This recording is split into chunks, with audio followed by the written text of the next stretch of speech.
The new Walking Dead DLC just dropped for World War Z, so I thought, why not give you guys some tips and tricks and things I wish I knew sooner. Thanks to Saber Interactive for sponsoring the video and sending me a copy of World War Z and the Walking Dead DLC early so I could give you these tips. If you click on the link down below, you can grab the Walking Dead DLC for yourself, which just released today. You have 4 new characters: Rick Grimes, Michonne, Daryl, and Negan.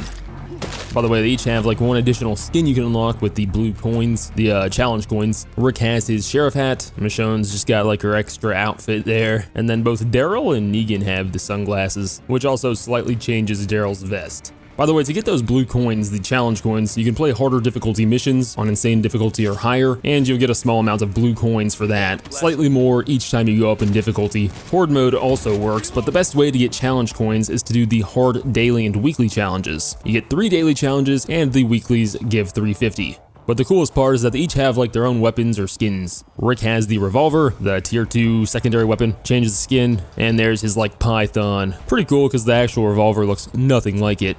And then Daryl's got the crossbow, the explosive crossbow. Change the skin, and then you'll see Daryl's down at the bottom. But the coolest ones are what they did for Michonne and Negan. Michonne has her sword, the katana, which comes with 3 different abilities or perks on the katana. For one, if you kill 10 zombies without taking damage, you will get a temporary health boost, which the health boosts are actually pretty useful in this game. But then the unique guard and nimble step abilities have to do with your signature strike. If you don't know what a signature strike is, it's when you press the melee button enough times to where you do a different animation. I think it's like the 5th strike in the melee sequence, and you'll see a different animation than you normally would when you're meleeing. Well, when you're using this katana and performing a signature strike, you become temporarily invulnerable, you can't take any damage, and after performing that signature strike, you fully restore your sprint stamina, so you can quickly get out of there. The katana is really good, but then the other really good new melee weapon is Negan's bat, under the heavy melee weapons section, where if you use Negan's bat, Lucille, to rapidly kill 10 zombies in a row, your next melee attack against a special zombie will kill it instantly. And with its other perk, killing a special zombie fully restores your melee stamina, so you get a couple more hits in.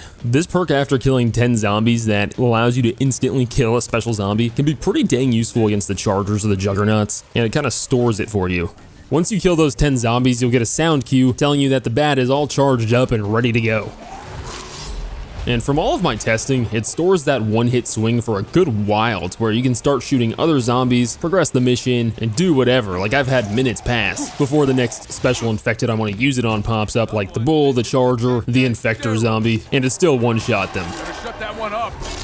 It saves that 1-hit kill swing for the next time you hit a special infected, which makes it just crazy, dude. It doesn't even really go away after melee hitting other infected. I have had it like randomly go away once in a while, and it might be after hitting a certain amount of random infected, I don't know. But generally it stays. Down you go. There's 3 new levels or campaign missions, story missions. You have the last breakout, the prison from what, like season 4 of The Walking Dead, where you then backtrack to season 1's hospital and Atlanta downtown area, and then we return back to Alexandria, being absolutely ran through. The infected on these levels are no longer the World War Z sprinting 100 miles per hour kind. They are The Walking Dead's walkers. But just because they're walkers doesn't mean the game is necessarily easier. Like, I was thinking it'd be easier since they're not like swarming you, but if anything, it's harder. The levels are a lot less open. There are still a ton of walkers, and they are stronger. If you get too close to a walker, they'll actually pin you down, kind of like the lurker. You know what I mean? Oh my, but these guys will pin you down like mid melee swing, and if you're just not paying attention or don't realize one's right beside you, suddenly you're pinned down. On top of that, you have a new special infected, the Spiked Walker, a new zombie covered in spikes who you'll see stumbling around into the Walking Dead levels. Ow! Obviously, do not get too close to this guy. You'll get messed up and need to find cover and find enough time to stop your bleeding. Melee swings are pretty much worthless because they all kind of lunge you into them, and the best thing you can really do is use explosives, or if you're going to shoot them, try to shoot them in the legs. The legs seem to be like the fastest way to finish him. Once he's on the ground, you can do a melee attack to do a melee finisher. This will not cause you to bleed, as long as you hit him from behind, or don't melee swing when he's like lunging at you from the ground, because he can still damage you while crawling at you. And the Spiked Walker also seems to be like a lot more deaf, or I guess it's probably more so that he's blind, but if you're silently killing zombies around him, he doesn't even notice. For the Walking Dead levels, I think the best classes are still mostly what are the best for the regular old World War Z levels, but also I think it kind of balances things out, mostly since it's not as horde focused. best. But for the most part, like the crowd control classes are still really good here because there's still tons of gaggles of zombies. I mean, there are still hordes, there are still swarms of zombies. They're just not maniacally piling on top of each other. They're a little more spread out. And if you don't know what the best classes are, there are only like a few classes I would say are the absolute best. Hellraiser has got to be the best class, at the very least top 2 or 3. It's great for both solo and teams. The grenade launcher that you start with alongside the grenade launcher skills that you can unlock makes it probably the best weapon in the game. If you or a teammate are using the Hellraiser, hordes should really no longer be an issue. You get C4 or claymores. It's off.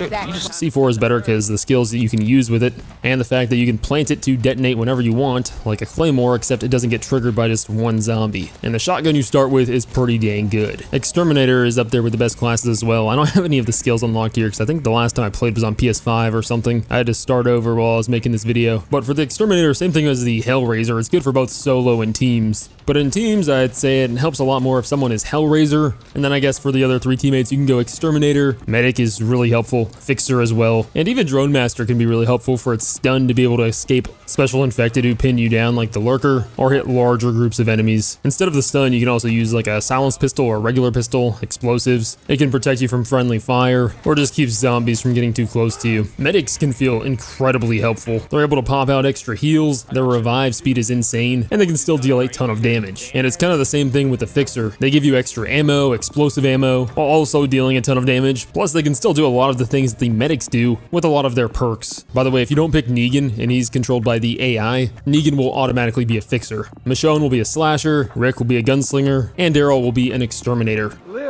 Yo, Negan's coming to fucking eat you.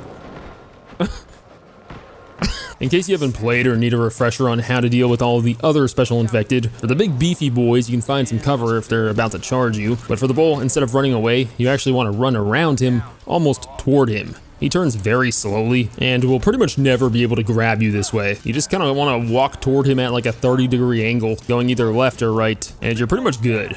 Unless you have some easy cover to get behind, but once you go around him, then you can shoot or melee his back, which is the fastest way to kill him. And if he does grab you, that's what your teammates should be doing ASAP. The more armored up juggernauts you can surprisingly kill fast with headshots or by shooting its legs to knock him down and finishing him off that way. Hazmat zombies won't gas you out if you headshot them. And the spitter or infector might be the most annoying because when you get spit on, you need to immediately start disinfecting, otherwise you are like immediately dead, no matter how much health you have. But if you keep your distance, you can kind of dodge her spit more easily. She sits there and charges it up, and then just aim for her head or stun her or use explosives. Once she's down, you can just finish her off with a melee attack instead of dumping 13 more magazines into her. Also, the heavy rifle, the like 50 cal looking sniper, is incredibly useful for special infected. It one-shots the bull, I think the juggernaut too. I'm dead. Bro, a freaking juggernaut, whatever his name is. So this video is sponsored, but this is genuinely one of the coolest crossovers I've seen a game have. It's a crossover that actually makes sense. It's kind of got me excited to see what they have going on in the future. But thank you to Saber Interactive for sponsoring the video. World War Z's The Walking Dead DLC is out now, so click the link down below to grab it for yourself. See ya.